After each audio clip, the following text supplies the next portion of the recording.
All right, everyone, we are live. A very good afternoon and warm welcome to Infinity Learn Neat by Shri Chaitanya. बच्चों, बहुत बहुत स्वागत है आप बच्चों का हमारे सुपर अमेजिंग प्लेटफॉर्म पे। तो आज मैं आई हूँ एक बहुत अच्छी सी न्यूज़ लेके आप बच्चों के लिए। एनएमसी ने लेटेस्ट गैजेट रिलीज किया है जिसमें कुछ दो तीन चीजों पे बहुत ही बढ़िया सा प्रकाश डाला हुआ है। आपका एज क्राइटेरिया क्या है नेक्स्ट 2024-2025 के लिए, एलिजिबिलिटी आपकी क्या होनी चाहिए, और एक बहुत ही अच्छी चीज को वेव ऑफ कर दिया है। कॉमन काउंसलिंग क्या होगी आपकी, एंड टाई ब्रेकर जो सेशन होता था उसमें भी कुछ अमेंडमेंट्स हुए हैं।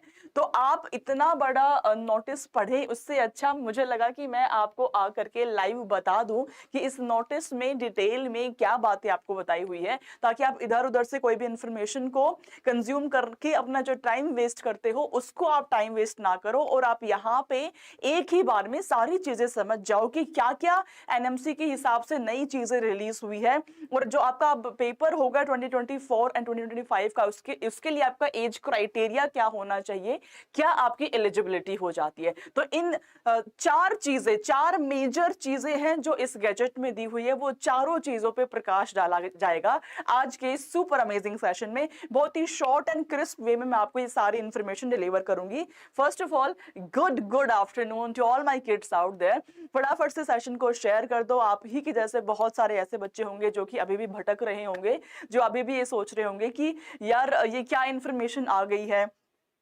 आपके बहुत सारे ये सवाल होते हैं कि मैम मैं अगस्त में जाकर के 17 इयर्स का होने वाला हूं, तो क्या मैं पेपर के लिए एलिजिबल हूं भी या नहीं हूं, एज क्राइटेरिया क्या है, मैंने जो सब्जेक्ट्स चूज करे हुए हैं वो physics, chemistry, biology and biotechnology भी है, तो क्या इंग्लिश के मार्क्स भी मेरे काम में आएंगे या नहीं आएंगे। तो ये सारी चीजों के बारे में हम बात करेंगे वन बाय वन आज ही के सेशन में। और वो जो भी बातें मैं आपको बता रही हूँ, each and everything is given in the NMC notice. ये आपका अपडेट है आज का, ताकि आप बच्चे बिल्कुल भी अपने पथ से भ्रमित ना हो, आई वुड से, और कम से कम टाइम में मैक्सिमम इंफॉर्मेशन को आप कंज्यूम कर पाए। Alright everyone, so let's get started. थोड़ा कमेंट्स में प्यार बरसा दो फटाफट से, फिर मैं आपको बताना शुरू करती हूँ कि क्या क्या मेजर अपडेट है 2024 एंड 2025 के एग्जाम के लिए। पेन हम ले लेते हैं। जी हाँ, we do have the pen. Yes everyone, तो फटाफट से सेशन को शेयर कर दो बच्चों अपने सारे फ्रेंड्स के साथ में, एंड उसके बाद हम करते हैं शुरुआत। पहला पॉइंट जो दिया है इस एनएमसी के नोटिस में वो है आपका एज का criteria. Number 1 is your age criteria.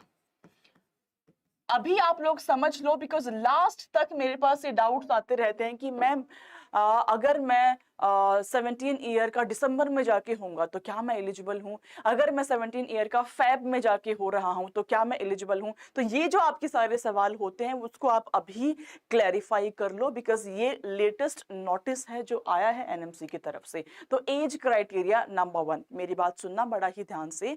जो मेरा बच्चा 2024 का स्टूडेंट है, जो 2024 में जाकर के एग्जाम को देने वाला है, तो जनवरी, यस 31 ऑफ जनवरी 2024 तक आपकी जो एज है वो 17 ईयर हो जानी चाहिए। That has been written into your notice. आप 17 साल के कंप्लीट हो जाने चाहिए हो 31 ऑफ जनवरी 2024 तक। और अगर आप नहीं हो पा रहे हो तो आप इस साल एग्जाम नहीं दे पाएंगे, आपको नेक्स्ट ईयर 2025 में अपना एग्जाम देना पड़ेगा। इस साल आप एग्जाम के लिए एलिजिबल नहीं होंगे। तो सबसे पहला क्राइटेरिया जो एज का क्राइटेरिया है, ये आपकी लोअर एज लिमिट है। अगर मैं बात करूं अपर एज लिमिट की, तो मेरे बच्चों अपर एज लिमिट में कोई लिमिटेशन नहीं है। किसी भी एज का बच्चा, 40 साल का, 30 साल का, 25 साल का, कोई भी बच्चा एग्जाम दे सकता है। क्राइटेरिया सिर्फ और सिर्फ लोअर एज का है, विच इज 31 ऑफ जनवरी 2024 तक। आपको 17 ईयर के अगर आप हो जाते हैं then you are eligible for the NEET exam, और अगर आप नहीं होते हैं then you are not eligible. Am I clear in this thing? पहली बात क्या आप सब बच्चों को समझ में आई? First thing first everyone. Yes Arman, yes hello ma'am वाला बच्चा, ये बात समझ में आई? तो जब आपका फॉर्म निकलेगा, जब आप फॉर्म फिल करेंगे तो आप तभी एलिजिबल है अगर आप 31 17 के कंप्लीट हो जाते हैं। तो दूसरा जो क्राइटेरिया है बच्चे, दूसरा जो क्राइटेरिया है वो सब्जेक्ट में आपको बड़ी ही प्रॉब्लम हो जाती है कि मेरे पास पीसीबी है, बायोटेक्नोलॉजी है बी के साथ में, और इंग्लिश भी मैंने चूज किया हुआ है, तो किस किस चीज के मार्क्स मेरे मायने रखते हैं। तो क्या एलिजिबिलिटी क्राइटेरिया आपका होगा बच्चों, तो ध्यान देना मेरी बात पे। अगर मैं आपको बताऊं एलिजिबिलिटी क्राइटेरिया, तो सिर्फ और सिर्फ पीसीबी के ही मार्क्स काउंट होते हैं आपके। फर्स्ट थिंग, इंग्लिश के मार्क्स आपके काउंट नहीं होते हैं पीसीबी में। अगर तो आप जनरल कैटेगरी के स्टूडेंट हैं तो आपके 50% मार्क्स आने चाहिए, और अगर आप किसी भी रिजर्व कैटेगरी से बिलोंग करते हैं, so for reserve category, RC is reserve category, आपके मार्क्स होने चाहिए 40%। 40%। सो पीसीबी के मार्क्स मायने रखते हैं, आंसर इज यस। अगर आप जनरल के स्टूडेंट हैं तो पीसीबी मिलाकर के आपके 50% मार्क्स आने चाहिए। इंग्लिश यहाँ पे नहीं काउंट होता है, सिर्फ आपके मेन सब्जेक्ट्स काउंट में होते हैं, जैसे फिजिक्स, केमिस्ट्री एंड बायोलॉजी। और अगर आप किसी भी रिजर्व कैटेगरी से बिलोंग करते हैं तो 40% इज द क्राइटेरिया, आपके मिनिमम मार्क्स जो है वो 40% होने चाहिए, तभी आप आगे चल के एडमिशन ले पाएंगे, अदरवाइज आप एडमिशन नहीं ले पाएंगे। ठीक है बच्चों, can you all see this colour? ये कलर आपको दिख पा रहा है क्या? यस एवरीवन, कलर दिख रहा है आपको? चलो मैं वापस से लिख देती हूं। The first one is your as का क्राइटेरिया, और एज का क्राइटेरिया ये कहता है कि 31 जनवरी 2024 जब आप एग्जाम देंगे, अगर मैं 2025 की बात करूं तो तब तक भी you have to be 17 year old, आप 17 साल के हो जाने चाहिए। और अपर एज लिमिट में कोई भी बाउंडेशन नहीं है बच्चे, आप किसी भी एज के हो आप एग्जाम दे सकते हो, be it 25 year, be it 40 year, be it 50 year, कोई भी एज क्राइटेरिया यहाँ पे नहीं है। नंबर 2 है बच्चों एलिजिबिलिटी, कि आपके कितने मार्क्स आए हैं कि आप एलिजिबल हो जाएं एग्जाम में। तो अगर आपके main subject physics, chemistry, biology है, इसके अलावा आपने इंग्लिश लिया है, संगीत लिया है, आर्ट्स लिया है, कोई फर्क नहीं पड़ता, आपके नीट में पीसीबी के एग्जाम ही मायने रखते हैं। और पीसीबी के एग्जाम में भी अगर आप जनरल कैटेगरी के स्टूडेंट है, देखो जनरल वालों के साथ तो जाती हर जगह होती है, अगर आप जनरल के स्टूडेंट है तो 50% मार्क्स आपके जरूर आने चाहिए। और अगर आप कोई भी रिजर्व कैटेगरी से बिलोंग करते हैं बच्चे, तो 40% मार्क्स आपके जरूर आने चाहिए, तभी आप एलिजिबल होंगे। This is the number 2 major change जो कि आपका एलिजिबिलिटी में हो जाएगा। नंबर 3 चेंज पे चलते हैं बच्चे, which is very very very important, और बहुत सारे बच्चों की प्रॉब्लम को एड्रेस किया है, मैं ये कहूंगी, विच इज कॉमन काउंसलिंग। अब से पहले क्या हो रहा था बच्चों, अब से पहले मान लीजिए किसी भी कॉलेज में आपकी 50 सीट्स हैं, तो जो आपकी 50 सीट्स है वो 15% सीट्स आपकी ऑल इंडिया कोटा से फिल होती थी, और 85% सीट्स, 15% सीट्स हर एक कॉलेज की ऑल इंडिया कोटा से फिल हो रही थी, और आपकी 85% जो सीट्स हैं वो स्टेट कोटा से फिल होती थी, वो आपकी स्टेट कोटा से फिल हो रही थी।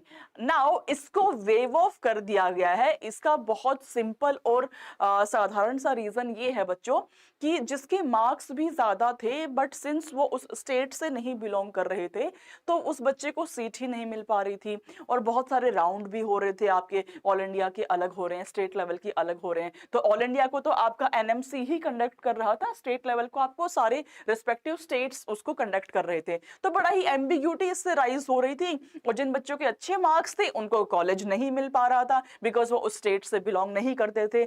इसके रहते बहुत सारे स्टूडेंट्स को ये भी धारणा आने लगी कि यार हम एक से ज्यादा स्टेट्स के डोमिसाइल रख लेते हैं, तो वो फेक डोमिसाइल भी बनना शुरू हो गए। तो ये सारी चीजों को इरेडिकेट करने के लिए एनएमसी ने अब एक नोटिस ये जारी किया है कि भाई अब आपका ऑल इंडिया कोटा हो चाहे स्टेट कोटा हो, आपका एनएमसी ही काउंसलिंग कराएगा। तो there will be common counselling. ये बहुत बहुत अच्छी बात हुई है आप बच्चों के लिए। अगर आपके मार्क्स ज्यादा है तो आपको किसी भी स्टेट में एडमिशन मिल पाएगा, आपको सेपरेटली उस स्टेट का डोमिसाइल बनवाने की आवश्यकता नहीं पड़ेगी। तो ये आपके हित में ही जारी हुआ है, ये बहुत ही अच्छी चीज है बच्चों, ठीक है। And fourth one which is again very important, is tie breaker. अगर दो बच्चों के सेम मार्क्स आते हैं, फॉर एग्जाम्पल दो स्टूडेंट्स है, दोनों का 680 नंबर आ गया, तो उनकी रैंक डिसाइड करने के लिए क्या क्राइटेरिया होता था? उसको टाई ब्रेक करने के लिए क्राइटेरिया क्या था? नंबर 1 क्राइटेरिया ये था कि दोनों का बायोलॉजी में मार्क्स को चेक किया जाएगा फर्स्ट। अगर दोनों की बायो में भी सेम है तो केमिस्ट्री चेक होती थी, दोनों के अगर केमिस्ट्री में भी सेम है तो फिजिक्स चेक होती थी। ठीक है, तो पहले क्या था टाई ब्रेकर? अगर दो स्टूडेंट के सेम मार्क्स आए हैं तो पहले बायोलॉजी को चेक किया जाएगा, then chemistry and then physics को चेक किया जाएगा। ये आपका टाई ब्रेकर के लिए होता था, लेकिन अब उसको चेंज कर दिया है एनएमसी ने, और चेंजेस बहुत बेहतरीन करे हैं। मान लीजिए दो स्टूडेंट्स के, अरमान और समीना, दोनों बच्चों के 680 मार्क्स आ जाते हैं, तो पहले टाई ब्रेक करने के लिए किसकी रैंक ज्यादा होगी? हम बायोलॉजी नहीं देखेंगे, अब हम फिजिक्स देखेंगे, क्योंकि फिजिक्स ही तो दुखती रग है आप बच्चों की। तो फिजिक्स केमिस्ट्री बायोलॉजी में पहले फिजिक्स के मार्क्स को देखा जाएगा, उसके बाद आपका केमिस्ट्री, एंड लास्ट में आपके बायो के मार्क्स काउंट में होंगे। तो जो टाई ब्रेकर है उसको भी थोड़ा चेंज कर दिया है, टिल्ट कर दिया है, कि पहले फिजिक्स के मार्क्स को देखा जाएगा, उसके बाद केमिस्ट्री, एंड लास्ट में बायोलॉजी देखा जाएगा। जस्ट रिवर्स कर दिया है उसको, है ना। ये अच्छी ही तो चीज है हमारे लिए, ये हमारे फायदे की ही चीज हो जाती है बच्चों। ठीक है,